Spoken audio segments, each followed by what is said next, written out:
Hai teman, gimana kabarnya hari ini? Lagi baik-baik saja kah? Lagi senang kah? Atau malah lagi sedih karena punya masalah? Untuk kamu yang lagi senang, aku turut berbahagia ya. Dan yang lagi sedih, aku harap kamu tetap kuat dan segera menemukan jalan keluar. Berat ya pasti. Tapi harus selalu percaya, Tuhan tidak akan memberikan masalah di luar kemampuan kita. Well, kalau lagi sedih, punya masalah, kamu pasti butuh tempat untuk cerita. Kamu pengen ketemu sama orang-orang yang kamu percaya untuk mendengarkan beban di hati kamu. Ya katanya, berbagi cerita, curhat, akan sedikit mengurangi beban di hati kita. Pasti lega banget rasanya bisa curhat dengan orang yang mau mendengarkan, orang yang bisa berempati dengan kita. Tapi pada kenyataannya banyak juga orang-orang yang kamu percaya sebagai tempat curhat kamu, responnya malah gak sesuai harapan kamu. Bukannya lega, malah makin terpuruk. Padahal kamu cuma ingin didengarkan, tapi mereka malah adu nasib sama kamu. Pengennya curhat, malah dicurhatin balik. Kata-katanya kadang gak menenangkan. Seharusnya kamu tuh bersyukur. Masalah kamu tuh sebenarnya gak lebih besar dari masalah aku. Masalah aku tuh ya jauh lebih besar dari masalah kamu. Tapi aku bisa. Kenapa kamu gampang banget sedih sih? Ya, mereka bilang gitu. Kelihatannya budaya bersaing begitu melekat di lingkungan kita. Sampai-sampai dalam penderitaan pun tetap saja dibanding-bandingkan siapa yang paling menderita. Ketika mendengar hal itu, kamu gak perlu khawatir.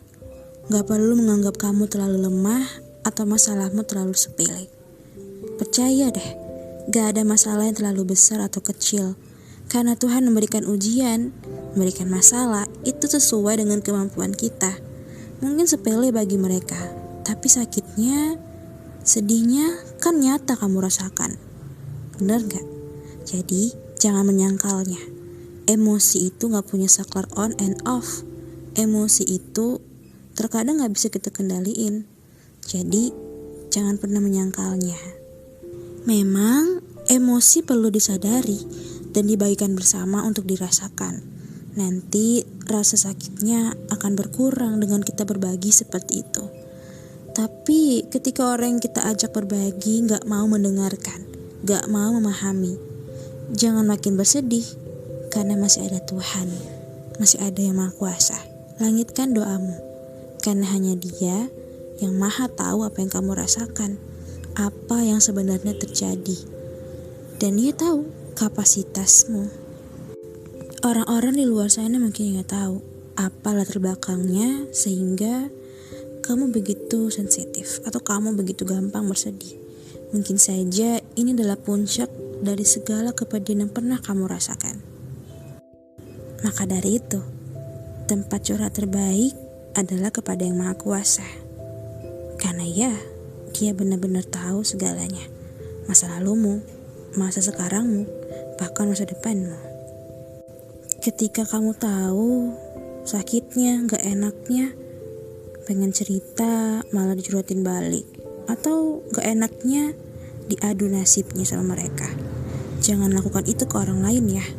Ketika ada yang datang yang percaya kamu adalah tempat cerita yang baik, hadirkan empati di sana. Jangan buru-buru pada tahap solusi, karena sebenarnya kita gak benar-benar tahu solusinya. Yang tahu ya Dia yang merasakan masalahnya.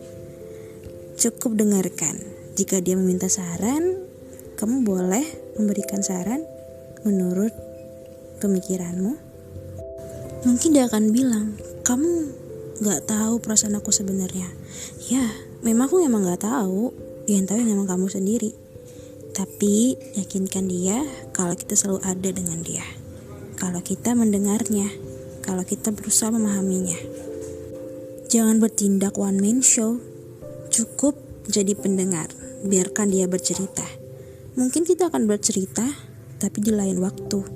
Bukan pada saat dia yang ingin menceritakan kesedihannya.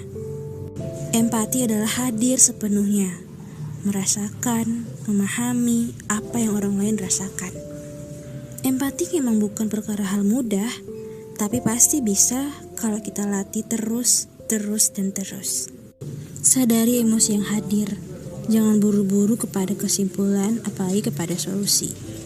Terkadang orang-orang yang sedang bersedih hanya butuh didengarkan, butuh ditenangkan, butuh diberi semangat. Kamu yang lagi sedih pasti paham banget soal ini, iya kan? Mungkin kamu akan melihat banyak orang di luar sana yang selalu menyangkal emosi. Tapi mulai hari ini jangan pernah menyangkalnya. Sadari, ketika kita bisa menerima dan menyadari emosi yang hadir, pada saat itulah kita bisa menemukan jalan keluar yang terbaik. Well, kamu pasti pernah dengar atau malah ketemu langsung dengan orang-orang yang sedih berat, depresi, bahkan sampai berpikir untuk mengakhiri hidupnya. Mungkin orang-orang yang salah akan mengatakan mereka itu kurang bersyukur, atau mereka itu kurang ibadah, mereka tuh nggak lihat ke bawah, lihat ke atas terus, jadi nggak bisa menghargai hidup yang dia punya. Tapi percaya deh, kita nggak pernah tahu apa yang benar-benar dia rasakan. Ya, karena keadaan mental setiap orang itu berbeda-beda. Mungkin apa yang dia rasakan benar-benar hal yang sangat berat buat dia. Ya, cukup kita hadir di sana dan berusaha untuk membangkitkan lagi semangatnya. Kita memang gak benar-benar tahu solusinya apa, tapi dengan kita berada di sampingnya, mungkin itu akan jadi jalan terbaik. Kita boleh aja gak setuju dengan tindakan seseorang yang lagi sedih, lagi marah, sehingga melakukan hal-hal yang gak baik. Itu memang benar. Kalau tindakannya salah, ya tetap salah. Tapi kita gak boleh menyangkal emosi yang hadir padanya, karena itu nyata dia rasakan. Jadi inti dari pembicaraan kita pada hari ini, ya gak apa-apa kalau gak ada orang yang mau mendengarkan cerita kamu. Gak apa-apa juga kalau mereka gak memahami kamu, malah ingin bertindak sebagai subjek pembicaraan, bertindak sebagai one man show di saat kamu ingin lagi cerita, ingin curhat. Ya gak apa-apa, karena kita masih punya Tuhan untuk jadi tempat cerita kita, yang benar-benar tahu isi hati kita. Dan walau kita memang gak bisa mendapatkan orang yang kita percaya untuk curhat, tapi kita bisa kan menjadi orang yang seperti itu ke orang lain. Dengan cara seperti itu, kehadiran kita saja sudah menjadi hal yang meneduhkan untuk orang lain. Percaya deh. Semangat ya, aku yakin kamu, aku, kita semua pasti bisa melewati masalah kita. Suatu hari nanti pasti kita akan melihat ke belakang sambil melihat, wah ternyata aku bisa melaluinya ya, ternyata aku kuat. Walau harus sendirian, walau harus bersusah payah, walau harus menangis di kegelapan malam, atau di tempat tidur, atau di atas sejadah.